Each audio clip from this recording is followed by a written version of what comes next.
Vault Hunters are great and everything, but one person can't turn the tide of a war. We're inside the town of Sanctuary, which has become sort of a rebel town in Borderlands 2. You see the citizens here are free and they are helping overthrow Handsome Jack, the evil CEO of Hyperion Corporation. He's kind of become a bit of a dictator. He's a dick, he's a tyrant, and these guys really need to get rid of him. You led that claptrap here, but that I will never forgive you. He's the main villain in Borderlands 2. But what's neat about Sanctuary as we explore, we can see it's a real living, breathing kind of town, a lot more lively and vibrant than anything we've experienced in Borderlands 1. We have to get out into the city a bit to see this.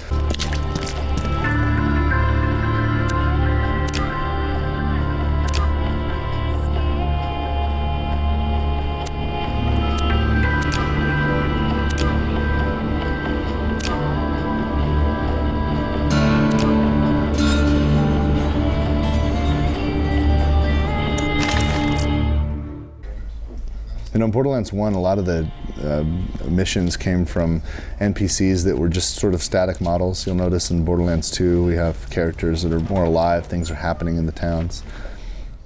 I'm starving! I want to eat your babies! Son, this might sting a bit. Remember Dr. Ned? He was one of the first townsmen we met in Borderlands 1. He was in Firestone. You helped me reach Sanctuary, minion, and for that, you deserve a reward. I have a secret stash hidden very, very far away from where I currently am. In order to find it, you will have to perform a series of devious challenges. First, collect a few brown rocks for me. Then, defeat a badass skag. Then, pilfer the lost staff of Mount Schuler. Then, you shall bring me the head of the Destroyer of Worlds. And then, you shall dance for my enjoyment. I love the animation with Claptrap. You guys kill it. Such a great animation team at Gearbox. So proud of these guys. Let me know when you're done with that job. Cool, we can move further into Sanctuary. You know, you can spend as much or as little time as you'd like in the towns like this, but it's kind of neat to explore and to meet the characters, and you know, you feel it's a richer RPG side of the game. Even Moxie's got a place here. Thanks. This place ain't doing great, but it's still doing better than most. Nothing dulls the pain of losing a war quite like a strong glass of rack ale.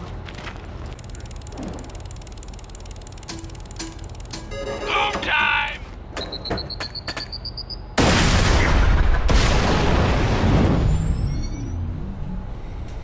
What's neat is they actually work, and you can win some cash there.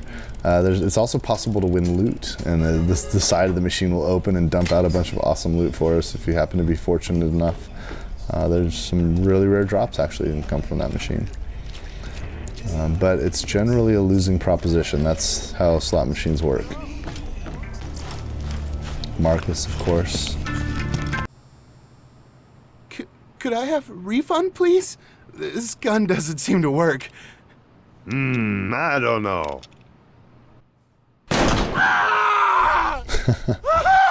Looks like it works to me. Marcus will always find a way to make money from anyone on the planet, good, bad, otherwise. Hey, Hey, Vault! It's kind of fun to have some of these familiar faces come back in Borderlands 2, especially when we consider that Borderlands 2 is all new, and there's so many new characters, new NPCs, and new situations and experiences to go through. It really is kind of fun to be reminded of the characters from the first game, but you don't have to play the first game to have joy and value in these experiences. We do a really good job of not requiring prior knowledge. The fire weapon first, huh? I think we've spent enough time here in Sanctuary. Let's head on out and get into some trouble out in the city. There he is! Felicitic, the guest of honor. You just lure him back to my abode and I'll do the rest.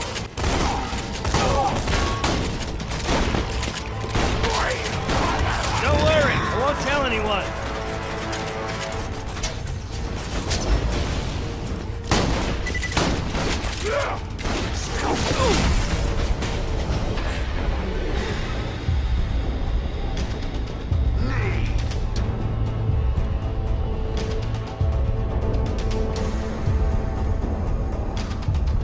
I've got you. Thanks.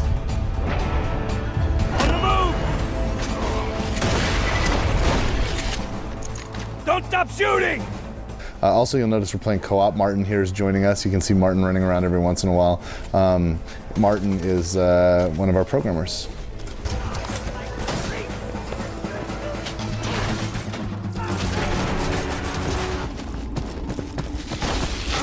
Cordially invited, bitch!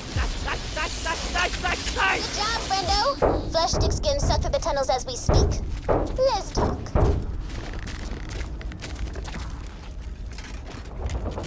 Time for the party! You're gonna be the waiter. Get Mr. Sparks over there to bring in Mr. Flesh Stick. I bet your mommy and daddy screamed. When you're ready to start the party, please smack Mr. Flesh Stick in his bitch face.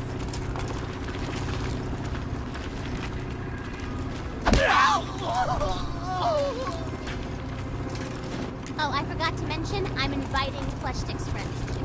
Make sure they don't get too rowdy and break the generator.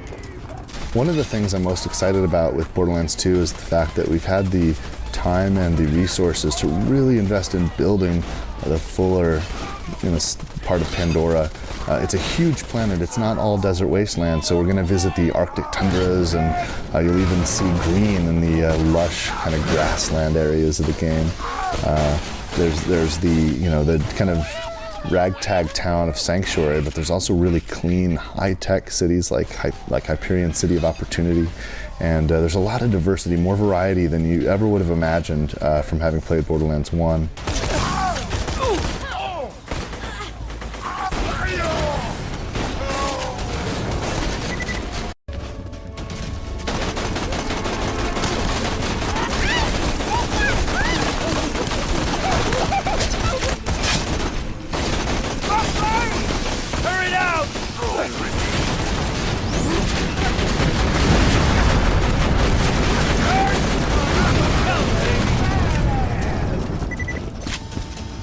Found some healing.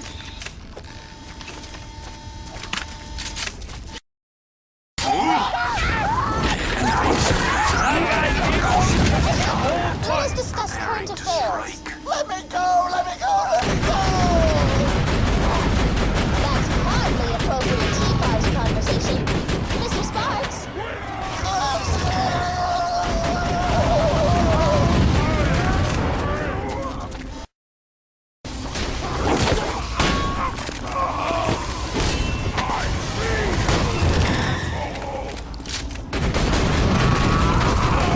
Don't stop electrocuting me! I'm gonna break out of this chair and rip your tongue out with my teeth!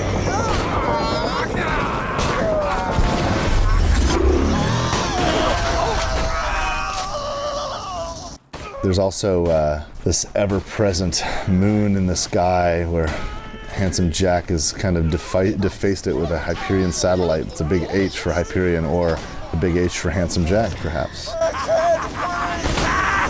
must say, darling, you're very beneath yourself. Elemental weapons are a joy to use. You know, this fire pistol can just light enemies on fire, ignite them in flames, and it's kind of fun just to burn them to bits, especially some of these nasty critters that run around.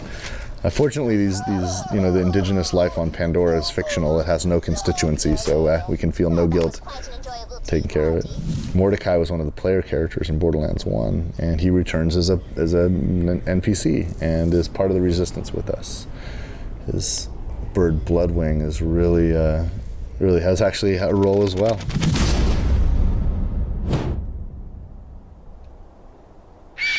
So loud. So angry.